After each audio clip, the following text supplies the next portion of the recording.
గోవా మరొక సొదొమ గొమొర్రాలాగా మారిపోయింది.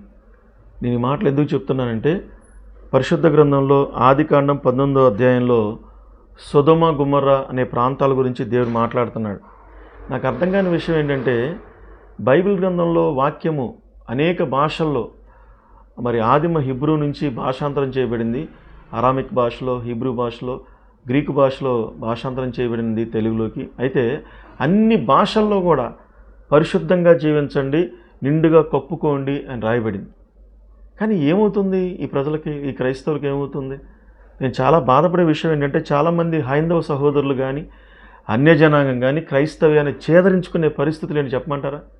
ఇప్పుడు గోవా రాష్ట్రం విషయంలో చూడండి. ఈ మధ్యకాలంలో నేను అది క్రైస్తవ రాష్ట్రం అని చాలామంది చెప్పారు. సరే, అక్కడ ఒక పెద్ద హిస్టారికల్ చర్చెస్ ఉన్నాయి గోవాలో. హిస్టారికల్ చర్చెస్ అంటే ఒక మంచి కట్టడాలు. ఆనాటి కాలంలో పోర్చుగీసు వారు మన 1947 ఆగస్టు 15 భారతదేశానికి స్వతంత్రం వచ్చినప్పుడు కూడా అందరూ వెళ్ళిపోయినప్పటికి కూడా గోవా రాష్ట్రంలో ఉన్న పోర్చుగీసు వారు వెళ్ళలేదు. సర్దార్ వల్లభాయ్ పటేల్ గారు వారి నాయకత్వంలో చర్చలు జరిగినాయి. వాళ్ళు వెళ్ళిపోమని చెప్పారు.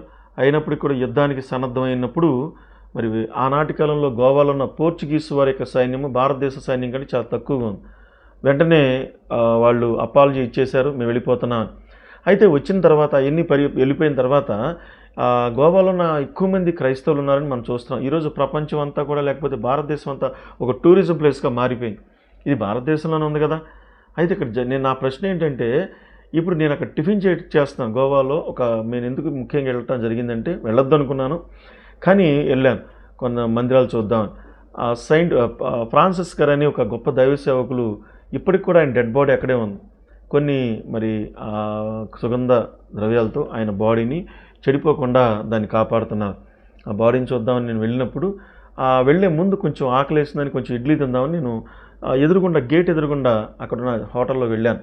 కేవలం సెయింట్ ఫ్రాన్సిస్ యొక్క చర్చ్ ఎదురుగుండా హోటల్లోకి వెళ్ళాను. ఆ హోటల్లోకి వెళ్తే నా పక్కన బీర్ బాటిల్స్, ఎన్నెన్ని బ్రాండ్స్. ఒకవేళ ఎవరైనా సరే నేను నచ్చని వాడు పలానా పాస్టర్ గారు కృష్ణమనాయుడు అయినా ఈయన్ని క్యారెక్టర్ అసాసిన్ చేయాలనే ఉద్దేశంతో అక్కడ కూర్చుని ఎవడైనా తెలుగువాడు దాన్ని గుర్తుపెట్టేవాడు అక్కడి నుంచి కెమెరా తీస్తే, నేను అక్కడ గ్లాసులో ఇది తాగుతుంటే ఆ బాటిల్స్ ముందున్నట్టుండదు. అన్నీ మిక్సింగ్ అయిపోయింది ఆట. ఇవన్నీ చూసి ఎంతో బాధపడ్డాను. ఇప్పుడు మన తిరుమల తిరుపతి దగ్గర ఏదైనా చిన్న బాటిల్ కనపడుతుందంటే అరెస్ట్ చేసి లోపల వేయటం జరుగుతుందా?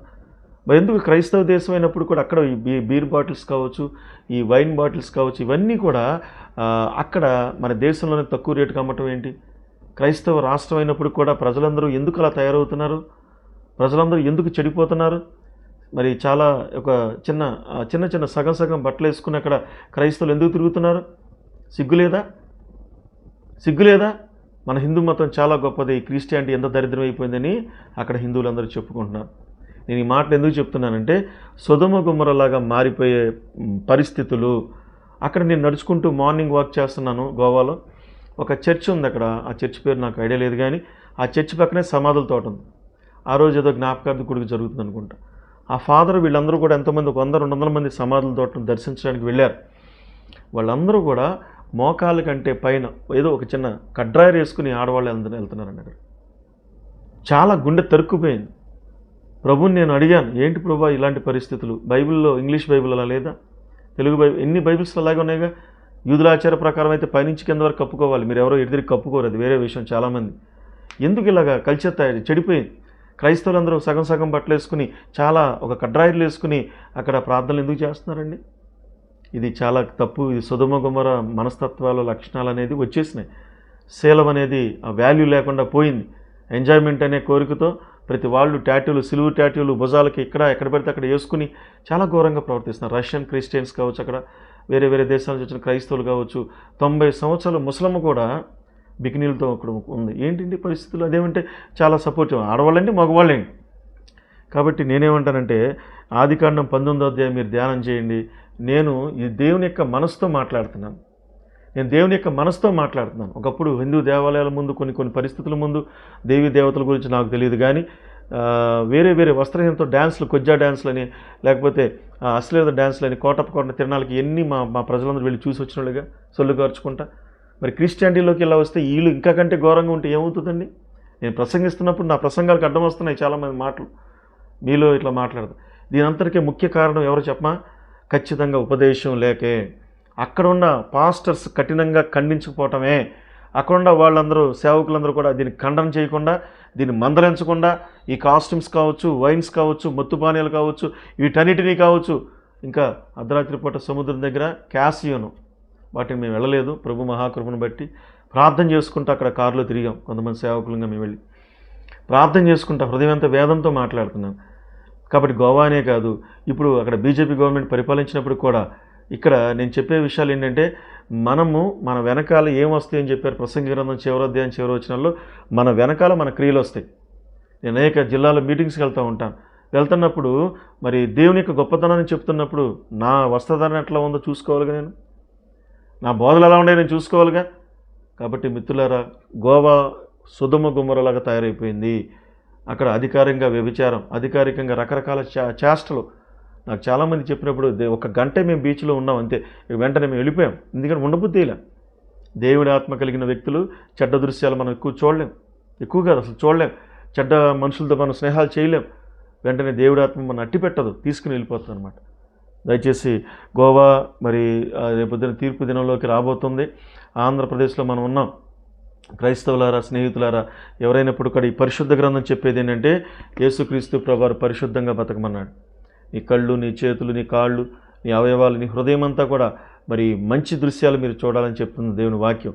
కాబట్టి మనందరం కూడా తీర్పులోకి సిద్ధంగా ఉంది. మరి యోహాను సువార్త 14వ అధ్యాయంలో 16వ అధ్యాయంలో తీర్పు రాబోతుందని చెప్పాడు.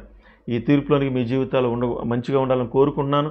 మరి దయచేసి తరతరాలుగా మేము క్రైస్తవులు ఉన్నామని చెప్పుకునే వాళ్ళు కూడా మీ వస్త్రధారణ, మీ పద్ధతి, మిమ్మల్ని చూడంగానే ఏ అభిప్రాయాలు కలుగుతాయండి? అలా ఉండాలి. మనం చూడంగానే చేతులు జోడించి నమస్కరించాలనిపించాలి. అలాంటి లక్షణాలు ఎవరిలో అయితే ఉంటాయో వారు దేవుని మహింపరుస్తారు. వారి జీవితాలు, వారి బోధల ద్వారా ప్రపంచాన్ని ప్రభావితం చేస్తారు. దయచేసి చివరి దినాల్లో మీరందరూ కూడా అలాంటి కల్చర్ని తీసుకొచ్చి ప్రపంచాన్ని, దానికి నాకు ఇంకో ప్రశ్న వచ్చింది. ఏంటి మరి, అది గోవా క్రిస్టియన్ కంట్రీ అయినప్పుడు కూడా అది పరిపాలించేది ఢిల్లీ కేంద్రపాలిత ప్రాంతం కదా, వాళ్ళందరూ దీన్ని కంట్రోల్ చేయొచ్చు కదా. సర్దార్ వల్లభాయ్ పటేల్ ఆధ్వర్యంలో జరిగింది కదా, కానీ వాళ్ళు కూడా కంట్రోల్ చేయట్లేదు. కంటే డబ్బు కావాలి కదా దేశానికి డబ్బు కావాలి. నేను ఈ దేశాలను ప్రశ్నిస్తున్నాను, దేశ అధికారులు ప్రశ్నిస్తున్నాను, నరేంద్ర మోడీ గారిని నేను అడుగుతున్నాను. ఆ గోవాలో ఆ ఉన్న పరిస్థితి అంతా మీరు నిరోధించవచ్చు, బట్ అన్ని బ్రేక్ చేయొచ్చు. ఎందుకు చేయట్లేదు మీరు? నేను నరేంద్ర మోడీ గారి చేతులు జోడించి అడుగుతాను. ఈ వీడియో చూడరు కానీ ఆయన భావజాలం కలిగిన వాళ్ళు చూస్తారుగా. కాంగ్రెస్కి పార్టీ అయినా ఏ పార్టీ అయినప్పుడు కూడా దయచేసి మీరందరూ కూడా, అధికారులు కూడా మంచిగా ఆదాయం కోసమే కాకుండా, టూరిజం అని కాకుండా, ప్రజల యొక్క మానశీల సంబంధించిన విషయాలన్నీ కూడా యవనస్తులు నాశనం కాకుండా ప్రభుత్వాలు నిర్ణయం తీసుకోమని తెలియజేసుకుంటూ, మరి భారతదేశం ఎంతో పుణ్యభూమి. ఈ పుణ్యభూమిలో క్రైస్తవులు మంచిగా బతకాలి, హిందువులందరూ కూడా మంచిగా బతకాలి. యేసు ప్రభువారు తిరిగి లేచిన ఆ సువార్తకు అందరూ బద్దులు కావాలి మనస్ఫూర్తి కోరుకుంటూ మీ అందరినీ నేను ఆశీర్వాదాలు ప్రకటిస్తున్నాను. దయచేసి హెచ్చరికలు తీసుకోండి. దేవుని మీ కుటుంబాలు ఆశీర్వదించునుగా. ఆమేన్.